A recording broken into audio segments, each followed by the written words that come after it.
Welcome home, TLW family. Tuhan baik. Amin. Yes. Tadi nyanyinya He loves us. Rasanya nggak mau berhenti ya. He loves us, He loves us.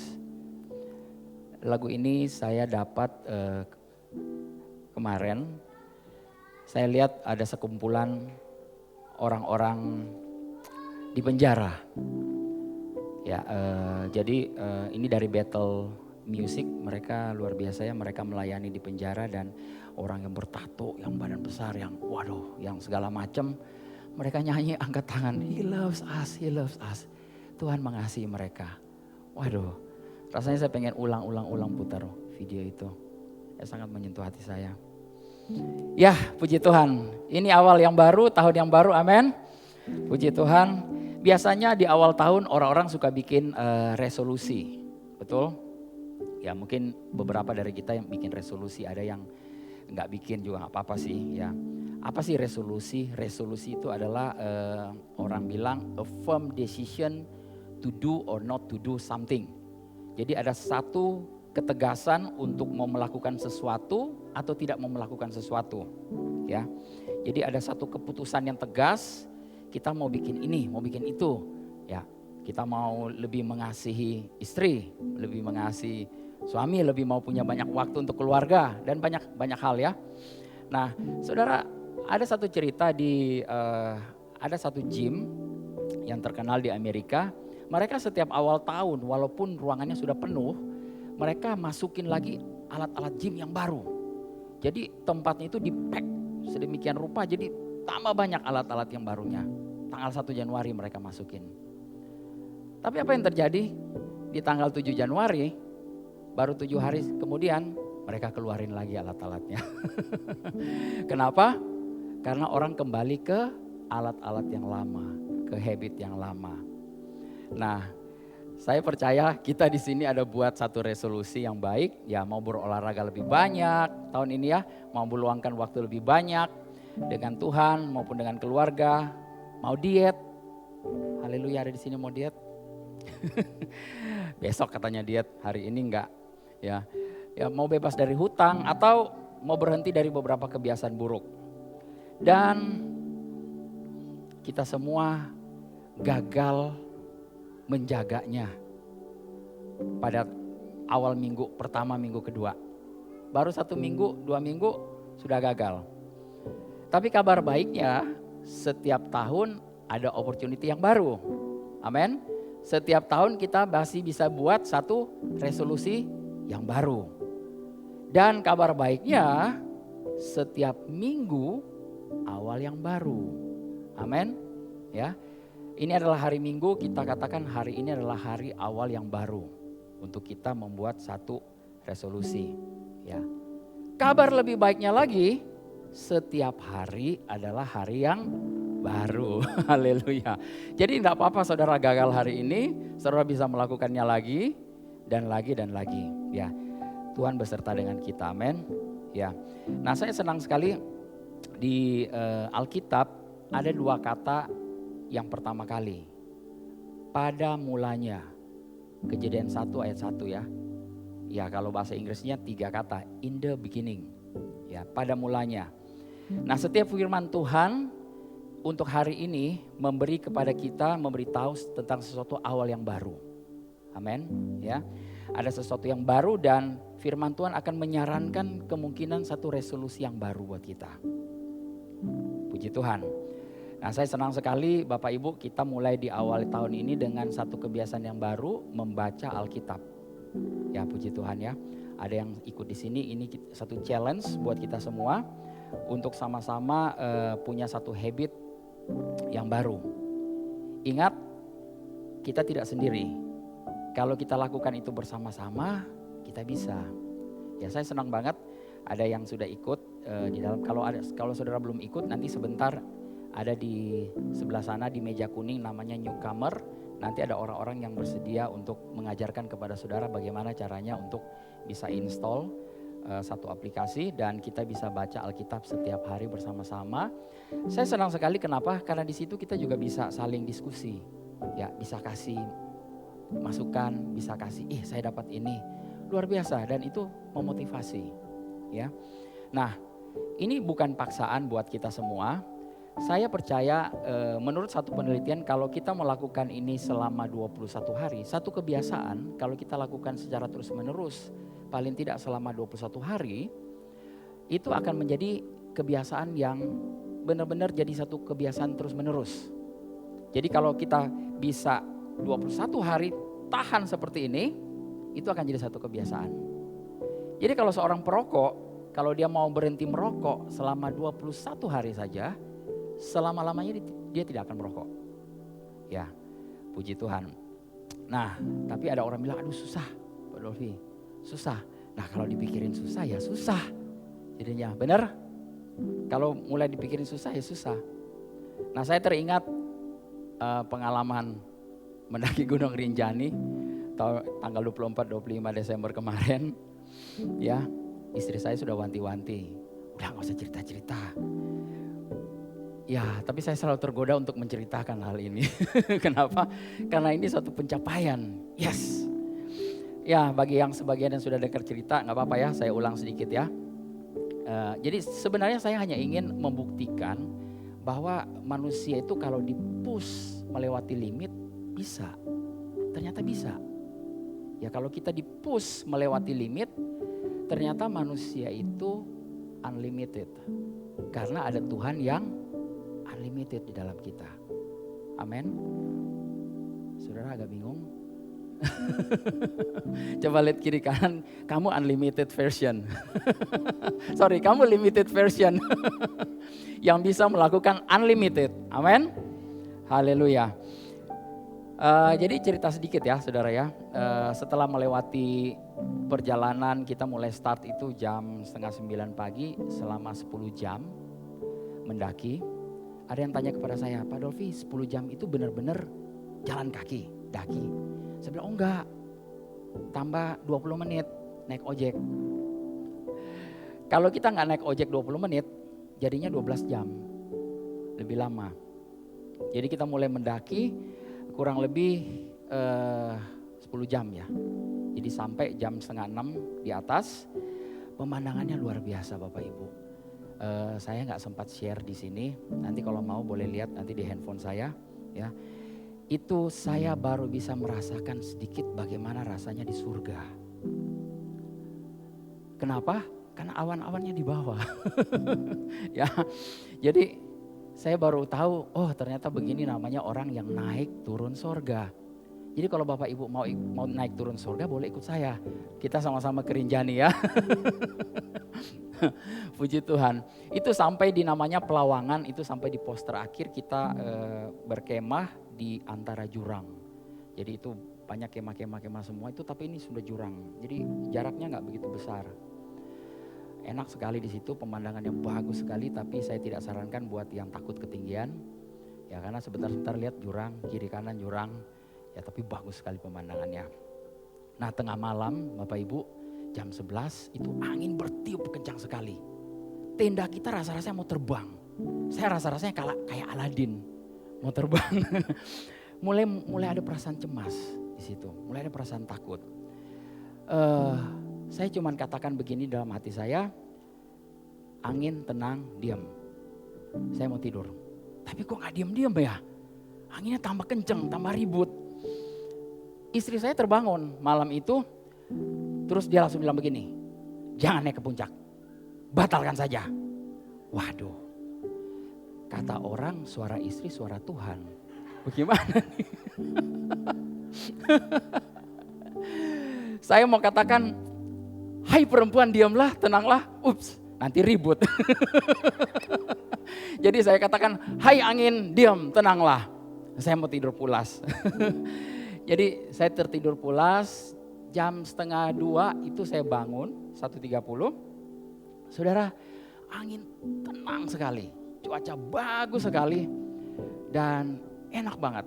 Jadi jam 2 saya bersama guide aja, ya mereka berdua tidur, nggak mau ikut. Saya naik ke atas, ke puncak selama 6 jam, naik ke atas. Ada yang bilang, benar-benar hiking naik aja atau pakai tali? Oh iya, pakai tali. Manjat, pakai tali, wah segala tenaga, daya, upaya, hampir menyerah. Hampir menyerah. Bahkan sampai di satu menit ini mau ke puncak, ini kita harus melewati satu path, satu jalan setapak, kurang lebih 5 meter, 4-5 meter. Itu berbatu-batu dan cuman khusus satu jalan begini, sebelah kiri kanan udah jurang. Jadi kita harus agak berlari ke sana. Baru sampai. Nah di situ banyak sekali orang menyerah, gak berani ke sana. Tinggal sedikit, udah puncak. Tapi menyerah di sini. Banyak sekali. Saya lihat ada beberapa orang, aduh nggak jadi, nggak berani. Kalau ada tali boleh. Haleluya. Saudara mau tahu nggak apa yang bisa bikin saya sampai ke atas? Saya kutip firman Tuhan. Ini rahasianya. Sementara jalan, I can do all things through Christ which strengthens me. Aku dapat melakukan segala perkara dalam Kristus. Aku dapat melakukan. Puji Tuhan, itu seperti ada kekuatan yang luar biasa, yang dahsyat. Ya, saya cuma tahu bahwa manusia itu bisa dipush, bisa dengan firman Tuhan. Jadi saya nggak konsentrasi kepada jalan-jalannya, karena itu kan kita naik sekitar 65 sampai 70 derajat ya, seperti ini. Itu pasir campur kerikil. Jadi kalau naik 20 cm melongsor 10 cm, naik 20 cm melongsor 10 cm. Seperti itu. Jadi sampai puji Tuhan, sampai di atas. Puji Tuhan, I can do all things through Christ which strengthens me. Ini firman Tuhan yang luar biasa. Saya bisa praktekkan di atas gunung. Dan turunnya sebenarnya ya saya turun 3 jam. Jadi 9 jam lah ya. Jadi hari pertama naik 10 jam, naik ke atas 6 jam, turun 3 jam. Istirahat sebentar, saya turun 5 jam ke danau. Saya dan keluarga. Dan besok harinya kita turun kurang lebih 13 jam. Puji Tuhan, luar biasa. Itu lewat 4 jurang.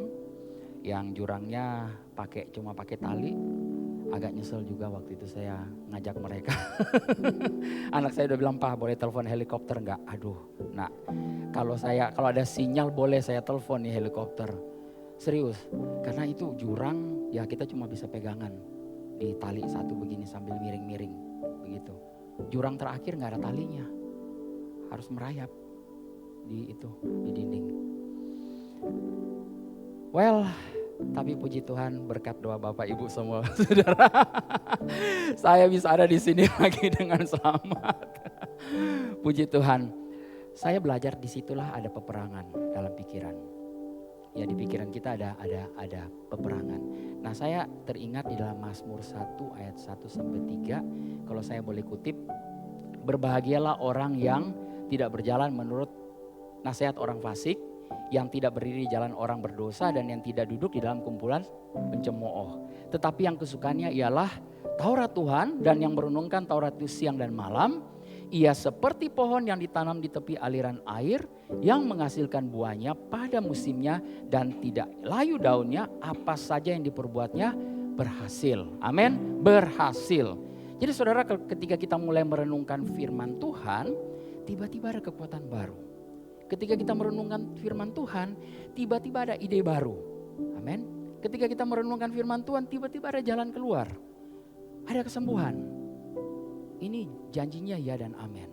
Ya, dan apa saja, bukan sebagian saja, bukan sedikit saja, tapi apa saja.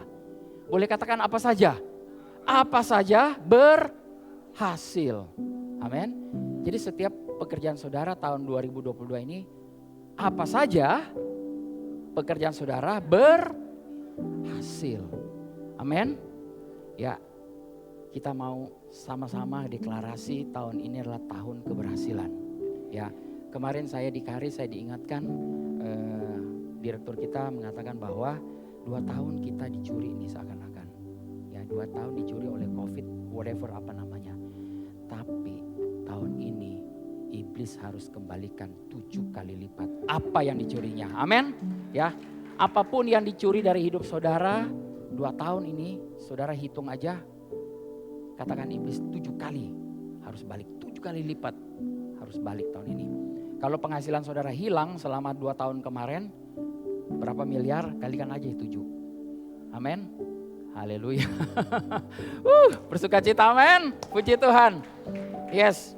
Nah, tahun ini kita mendapat tema kepenuhan Kristus, the fullness of Christ, di dalam Efesus 4 ayat 13. Efesus 4 ayat 13 berkata, sampai kita semua telah mencapai kesatuan iman dan pengetahuan yang benar tentang anak Allah, kedewasaan penuh dan tingkat pertumbuhan yang sesuai dengan kepenuhan Kristus. Nah, satu pohon kalau sudah penuh, dia bertumbuh penuh dengan nutrisi, pasti akan mengeluarkan buah. Amin. Tanpa dipaksakan, pohon pasti akan keluar buah. Saudara pernah melihat pohon apel atau pohon duren mengerang waktu dia mau mengeluarkan buah? Keluar buah duren. Enggak ya. Dia dengan sendirinya akan keluar. Buahnya itu akan, ya. Mazmur 1 ayat 3 berkata, ia seperti pohon. Siapa yang seperti pohon ini? Kita ini semua seperti pohon yang ditanam di tepi aliran air yang menghasilkan buah pada musimnya. Nah, The Living Bible katakan bagus sekali. Boleh ditampilkan The Living Bible version. They are like trees along a river bank bearing luscious fruit. Luscious fruit. Apa ini luscious fruit? Luscious fruit ini adalah buah yang lesat. Saudara menghasilkan buah yang lesat. Bukan buah yang kecut. Bukan buah yang busuk. Buah yang lesat, luscious. Jadi janji Tuhan ketika kita delight ourselves, kita suka akan firman, kita merenungkan firman itu siang dan malam, ya, maka dari hidup kita akan keluar buah yang luscious. Buah yang enak, buah yang nikmat, ya, buah yang lezat. Orang akan lihat hidup kita, waduh, luar biasa. Wah, saya mau jadi kayak Pak Paul. Karena hidupnya, waduh, luar biasa. Puji Tuhan. Ya, waktu saya ngomong, saya mau hidupnya kayak Pak Paul. Bu Dewi kenapa? Hah? Amin mestinya, haleluya. Ya. Amin. Wah, karena Pak Paulus seperti pohon yang ditanam di tepi aliran air. Amin. Ya. Oke, jadi berkat-berkat itu akan mengalir keluar dari dalam kita ya. Efesus 4 ayat 13 ini berkata bahwa sampai kita semua telah mencapai kesatuan iman dan pengetahuan yang benar tentang anak Allah. Nah, saya tidak mau bahas tentang kesatuan iman, saya sudah pernah bahas kesatuan iman.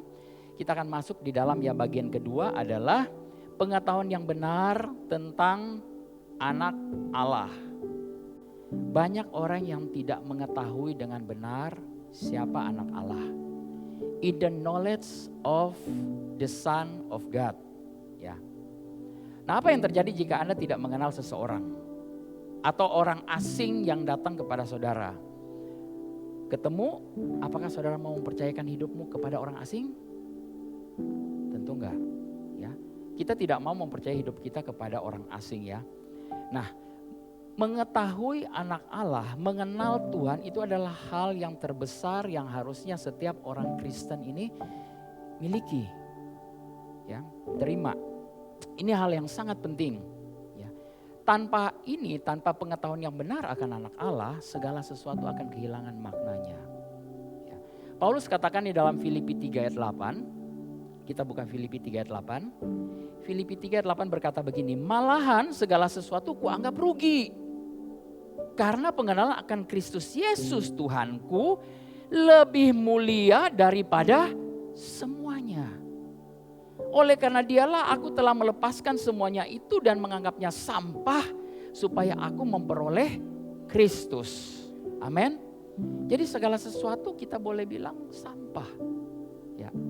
Yang paling mulia adalah mengenal Kristus Yesus. Amin. Ketika kita kenal dia, waduh dahsyat. Saudara, kalau saudara kenal Pak Jokowi aja, hidupmu berubah. Amin. Baru kenal Pak Jokowi. Saya ada kenal satu orang jenderal bintang 3. Ya, bintang 3. Kalau saya di tengah jalan nggak tahu kenapa-napa, ya kalau saya salah sih ya saya salah. Tapi kalau saya nggak salah, tiba-tiba ditahan polisi atau gimana, saya tinggal keluarin kartu namanya. Pak, Oh, bintang 3. Siap komandan, silakan lewat. Itu baru kenal bintang 3. Ya, kita punya Allah segala, Allah Tuhan segala Tuhan yang punya segala bintang-bintang. Amin. Haleluya. Betapa luar biasanya ya. Jadi di Filipi 3 ayat 8 berkata, malahan segala sesuatu kuanggap rugi karena pengenalan akan Kristus Yesus Tuhanku lebih mulia dari semuanya. Ya. Bahkan dalam Efesus 3 ayat 19 berkata, dan dapat mengenal kasih itu sekalipun ia melampaui segala pengetahuan, aku berdoa supaya kamu dipenuhi di dalam seluruh kepenuhan Allah. Ini sekali lagi the fullness of God dikatakan di sini ya. Nah ini ayat ini yang Efesus 3:19 ini sedikit membingungkan Bapak Ibu. Kenapa saya bilang sedikit membingungkan? Bagaimana kita bisa mengetahui sesuatu yang melampaui segala akal? Maksudnya akal kita ini gak bisa nangkep hal tersebut. Tapi kita bisa tahu hal tersebut. Ya. Nah ini Paulus sedang berbicara tentang kasih Allah. Jadi pengenalan Allah, saya bertanya kemarin, saya pikir-pikir apa nih ya, sebenarnya pengenalan Allah ini yang paling baik, paling bagus. Orang mengenal Allah tentang apanya? Mengenal Allah tentang kasih-Nya. Betapa lebar, panjang, dalam, dan tinggi kasih-Nya. Kasih-Nya itu begitu besar, luar biasa. Ya.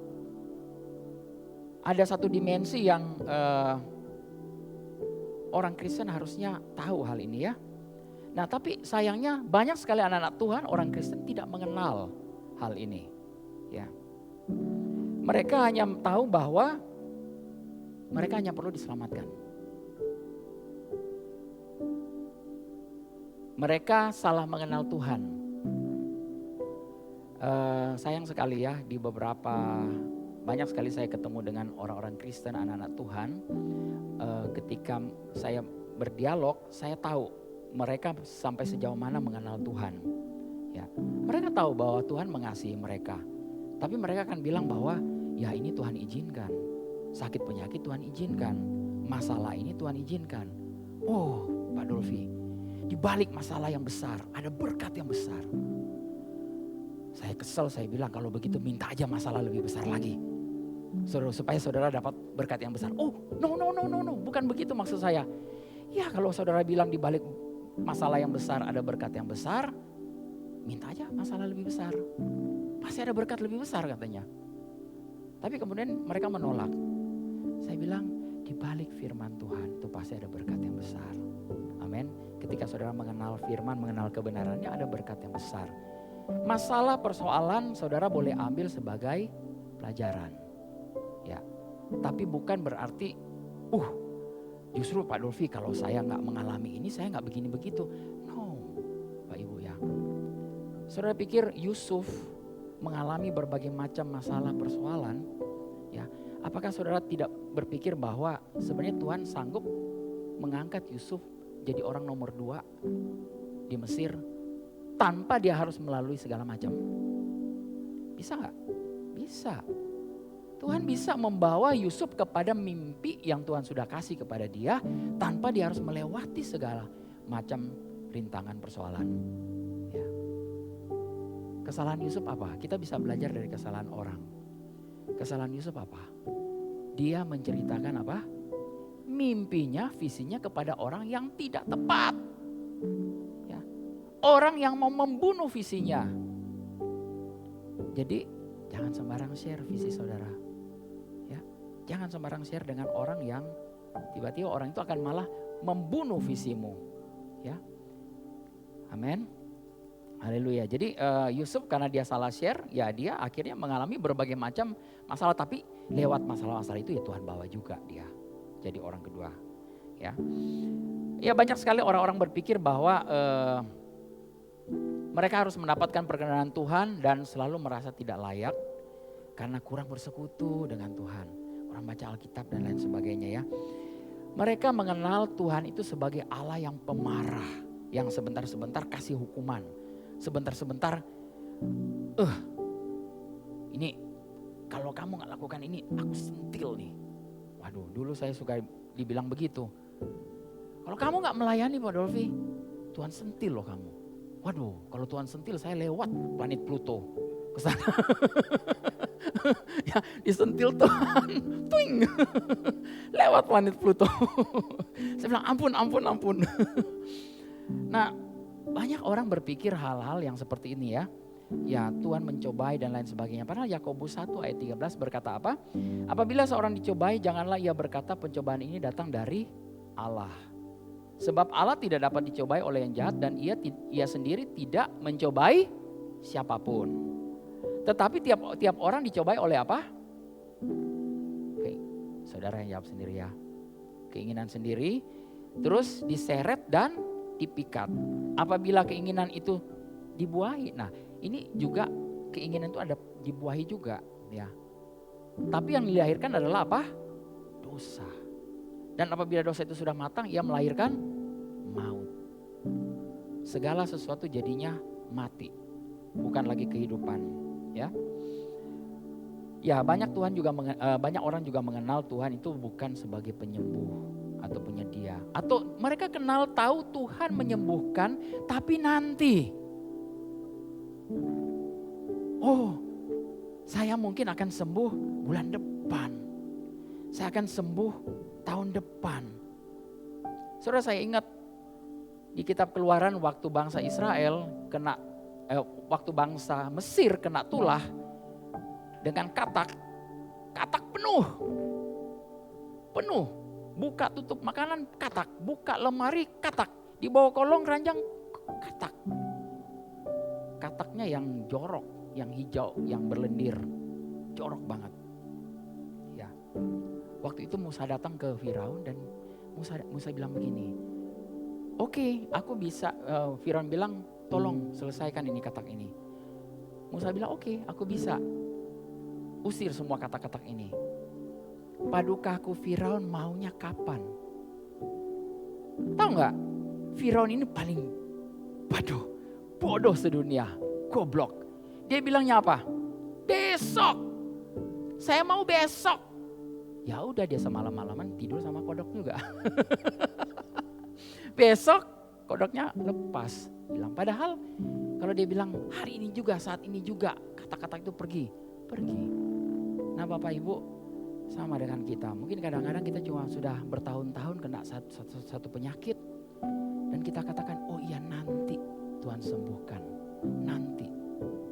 Oleh bilur-bilurnya dia sudah menyembuhkan. Amin. Sekarang sudah sembuh. Oke, mungkin saja pemulihannya sedang dalam sementara proses.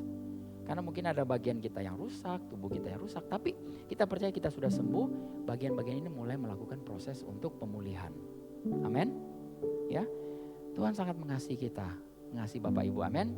Yohanes 3 ayat 16 berkata, karena begitu besar kasih Allah akan dunia ini, sehingga ia telah mengaruniakan anaknya yang tunggal, supaya setiap orang yang percaya kepadanya tidak binasa, melainkan beroleh hidup yang kekal. Nah, ayat ini secara khusus mengatakan tujuan keselamatan adalah apa? Hidup kekal. Tujuan keselamatan hidup kekal. Nah, saya banyak sekali bertanya kepada orang Kristen apa hidup kekal, dan sayang sekali banyak sekali nggak tahu. Kalau yang di sini yang sudah ikut discipleship evangelism, DI, pasti tahu jawabannya. Ya. Saya tanya banyak orang hidup kekal apa? Saya Pak Dolfi, hidup selama-lamanya di surga. Iya benar, kamu akan hidup selama-lamanya nanti di surga. Hidup bersama-sama dengan Yesus. Iya, kita hidup bersama-sama dengan Yesus. Tapi sekali lagi selalu kembali kepada Alkitab. Definisi hidup kekal adalah di dalam Yohanes 17 ayat 3 berkata apa? Yaitu bahwa mereka mengenal Engkau Bapa, satu-satunya Allah yang benar, dan mengenal Yesus Kristus yang telah Engkau utus. Nah, hari ini kita mau mengenal Yesus Kristus yang Engkau utus. Yesus Kristus anak Allah. Ya. Jadi mengenal Bapa, mengenal Yesus Kristus itu hidup yang kekal. Ya. Di Yohanes 3 ayat 36 berkata, barang siapa percaya kepada anak, ia beroleh hidup yang kekal. Nah, kata mengenal di sini dipakai adalah kata apa? Ginosko. Ini digunakan untuk menggambarkan hubungan intim antara suami istri. Ya tidak ada yang lebih intim daripada hubungan suami istri. Ya saya nggak perlu cerita detailnya ya. Buat bapak ibu yang suami istri tahulah apa artinya hubungan intim itu. Ya jadi mengenal Tuhan itu berbicara keintiman dengan Dia. Menerima keselamatan itu satu bagian. Tapi kemudian menjalani hidup tanpa keintiman dengan Dia, Anda kehilangan esensi dari tujuan keselamatan itu. Sekali lagi ya, saya mau katakan ya. Menerima keselamatan sudah selamat nih. Dengan kata lain seperti ini deh. Anda mendengar kabar baik, percaya kepada Yesus, selamat. Tapi kemudian Anda tidak jalani hidup hari demi hari dengan keintiman bersama dengan Tuhan, Anda kehilangan inti dari keselamatan itu. Inti dari keselamatan itu adalah memiliki hubungan yang intim, mengenal Dia. Ya. Jadi kalau Anda sudah menerima keselamatan, terus kemudian hidup Anda stuck, sekali lagi saya katakan, Anda tidak mencapai apa yang Tuhan mau, yaitu kehidupan kekal, mengenal Dia. Nah kemudian orang bertanya kepada saya, bagaimana mengejar keintiman itu? Bagaimana mulai intim dengan Tuhan? Ya, bagaimana kita mau intim dengan seseorang? Tentu saja lewat apa? Apa? Komunikasi, ngobrol. Ngobrolnya kapan? Oh tunggu Pak Dolfi, saya akan masuk ke dalam kamar, tutup pintu, kunci tangan. Bahasa orang Manado itu kunci tangan itu. Ada yang bilang nanti tak buka gemboknya katanya. Lipat tangan, tutup mata nanti. Ya kalau Anda lakukan itu enggak apa-apa, itu bagus. Tapi sekali lagi hubungan kita itu seperti Coca-Cola. Sudah tahu Coca-Cola? Di mana saja, kapan saja, always, anywhere. Ya, hubungan kita harusnya kapan saja, di mana saja. Saat saudara di toilet, aduh Tuhan terima kasih. Hari ini saya makan banyak, ini keluarnya juga banyak. Ya, itu satu hubungan yang luar biasa. Ya, puji Tuhan. Nah, mengenal Dia melalui apa? Mengenal Tuhan itu melalui, tidak lain melalui firman, melalui kebenarannya. Ya.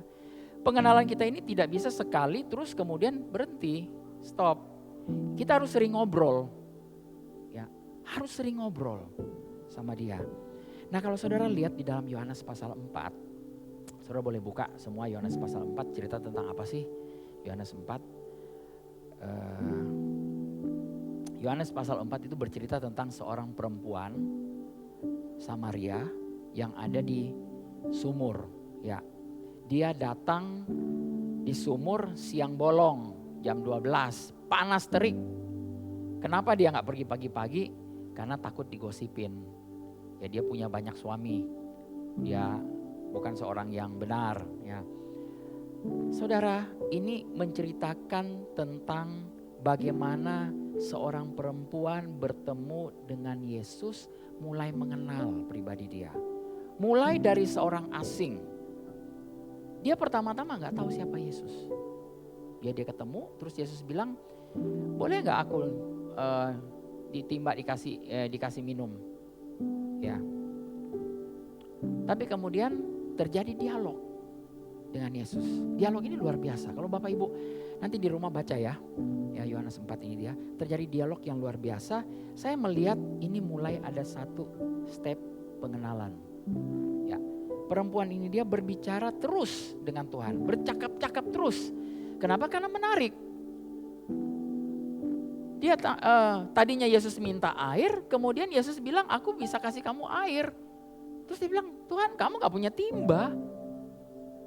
Ya dia mulai tahu ini orang gak punya apa-apa. Ya ngapain? Dia bilang kamu mau kasih air ke saya. Tapi dia mana timbanya. Dia pikir Yesus ya akan timbahin air buat dia kali ya. Seperti itu. Mulai step demi step. Nah, dia bilang, Tuhan engkau tidak punya timba. Tapi Tuhan tidak jawab dengan, enggak aku punya air, aku punya apa segala macam. No, ya. Kemudian perempuan ini mulai berkata begini, apakah engkau lebih besar dari bapa kami Yakub? Mulai. Dia mulai meraba-raba, oh ini orang siapa ya? Emang kamu lebih besar dari bapak kami Yakub yang ini Yakub loh yang gali ini enggak, sumur ini namanya sumur Yakub, ya. Kita sempat pergi nggak ya ke Israel ya, sumur Yakub? Sempat lihat sumurnya sih, ya, sumur lah biasa. Orang Israel bilang ini sumur Yakub, ya udah kita percaya deh itu sumur Yakub. Ini pohonnya Sakeus, kita percaya. Padahal pohonnya nggak tahu udah mati beratus-ratus tahun yang lalu, masa masih ada pohonnya? Ya, saya bilang iya di atas itu ada Lazarus. Orang bilang, salah Sakeus. Oh iya Sakeus. Ya, jadi perempuan ini mulai mengenal Yesus ya. Dia menanggapi dengan ketika dia katakan apakah engkau lebih besar dari bapa kami Yakub? Yesus menanggapinya dengan apa? Yesus mengatakan bahwa aku akan bisa memberikan kepada engkau air kehidupan. Dan dari dalammu akan mengalir aliran-aliran air. Ya. Perhatikan di sini Yesus menawarkan karunia, menawarkan satu pemberian kepada wanita Samaria ini, kepada kita semua. Apa yang ditawarkan? Air hidup. Air hidup itu berbicara apa? Air hidup itu berbicara Roh Kudus yang akan dia berikan nanti pada saat setelah dia dipermuliakan ya. Saat itu dia belum bisa berikan ya. Kemudian perempuan ini katakan apa? Tuhan, berilah aku air itu. Nah, disitulah mulai Tuhan bilang, ya udah kamu pulang ke rumah, panggil suamimu. Aduh Tuhan, aku gak punya suami. Benar katamu, kamu gak punya suami. Karena di belakang kamu itu gak tahu ada 1, 2, 3, 4, 5. Berapa itu orang laki-laki itu ya. Dan kemudian dia mulai tahu, engkau nabi. Karena engkau tahu. Nabi, kau seorang nabi. Jadi dari mulai dia tidak tahu, kemudian dia ngobrol, dia mulai mengenal. Dan dia mulai tahu, oh ini dia mungkin lebih besar dari Bapak Yakub bisa menyediakan. Terus dia tahu masa lalu saya, dia nabi. Kemudian terjadi lagi diskusi, komunikasi dengan Yesus. Kemudian dia mulai menyadari, apakah dia ini Mesias? Wow. Saudara, ketika seseorang mulai ngobrol dengan Yesus, hidupnya mulai berubah. Ya. Wanita ini mulai ngobrol dengan Yesus. Mulai terjadi satu peningkatan. Ya. Engkau Mesias. Wanita ini pergi ke kampungnya, ke kotanya. Dia ceritakan kepada semua orang dan semua orang mulai percaya. Wow. Pengenalan akan Yesus mengubah orang dan orang itu bisa mengubah orang lain. Amin. Mengubah orang itu, mengubah wanita ini. Dan saudara tahu dia ini wanita yang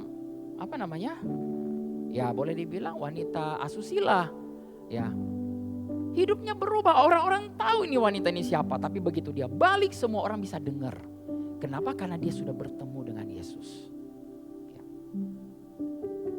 Banyak orang menjadi percaya kepada Yesus karena perkataan perempuan ini. Akhirnya apa?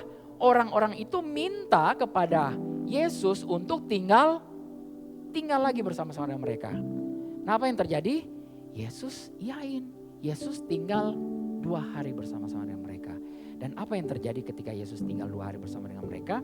Coba kita baca Yohanes 4 ayat 42. Yohanes 4 ayat 42 berkata begini. Dan mereka berkata kepada perempuan itu, kami percaya. Tetapi bukan lagi karena apa yang kau katakan, sebab kami sendiri telah mendengar dia dan kami tahu bahwa dialah benar-benar juru selamat dunia. Wow, luar biasa. Bapak Ibu, dari seorang wanita yang tidak tahu apa-apa tentang Yesus, dia mulai raba-raba, dia tahu ini seorang nabi, kemudian dia tahu ini seorang Mesias, oh dia ini adalah Kristus. Dia mulai ceritakan kepada orang-orang, orang-orang banyak bisa mengetahui tentang Yesus, bisa datang kepada Yesus, orang-orang itu bisa berubah dan kemudian mereka berkata kepada perempuan itu, kami percaya bukan lagi karena perkataanmu, tapi karena kami sudah ketemu langsung dengan dia. Amin. Jadi hari ini Bapak Ibu Saudara sekalian, orang-orang akan berkata seperti ini kepada kita. Ya. Kami percaya bukan lagi karena engkau yang mengenalkan Yesus kepada kami, tapi karena kami sendiri sudah mengenal dia. Amin. Dahsyat. Jadi sering-seringlah ngobrol dengan Yesus. Sering-seringlah ngobrol dengan firman. Ketika kita ngobrol, kita mulai ada pengenalan. Dan semakin kenal, ada sesuatu yang luar biasa. Lihat perempuan ini, apa yang terjadi? Dia exciting. Sangat exciting. Dia pengen kasih tahu ke semua orang. Lihat, ini ada seorang Mesias. Kristus, yang disebut Kristus, juru selamat, orang Samaria loh. Saudara kalau pelajarin sejarah, orang Samaria adalah orang yang kawin campur, udah terbuang, udah gak dianggap. Ya. Dan pertama-tama Yesus membatasi kepada murid-muridnya. Yesus waktu mengutus 70 orang murid, dia bilang jangan pergi ke Samaria. Tapi sekarang malah Yesus datang ke Samaria. Kenapa? Karena memang belum waktunya waktu itu. Kabar itu diberitakan kepada orang-orang lain. Nah, saudara mulai mengenal Yesus anak Allah, amin. Ya. Nah, apa ciri-cirinya orang yang mengenal Tuhan? Amin. Amin. Apa ciri-cirinya seorang yang mengenal Tuhan? Coba kita buka Roma 1 ayat 21. Ini ciri-ciri orang yang mengenal Tuhan. Ya, sebenarnya ya. Roma 1 ayat 21 berkata, sebab sekalipun mereka mengenal Allah, mereka tidak memuliakan Dia sebagai Allah atau mengucap syukur kepadanya. Sebaliknya pikiran mereka menjadi sia-sia dan hati mereka yang bodoh menjadi gelap. Kita tidak usah lihat mengenai orang ini, orang yang bodoh dan menjadi gelap. Tapi orang yang mengenal Allah adalah orang yang memuliakan Allah dan mengucap syukur. Amin. Jadi ciri-cirinya kalau saudara bisa melihat seseorang yang selalu mengucap syukur, selalu memuliakan Allah, ini orang yang mengenal Allah. Amin. Ya. Ada rasa syukur. Ini menghasilkan satu sikap hati. Ini jadi kita mau berkomitmen, kita mau excellent dalam melakukan segala hal. Ya, kita akan mengenal seseorang dari pergaulannya. Benar? Ya. Kalau orang suka, saya lihat film-film dulu, orang suka bergaul dengan geng motor, ya dia jadi geng motor. Ya. Tapi geng motor sekarang banyak yang luar biasa. Belakangnya tulisan gede-gede, I love Jesus.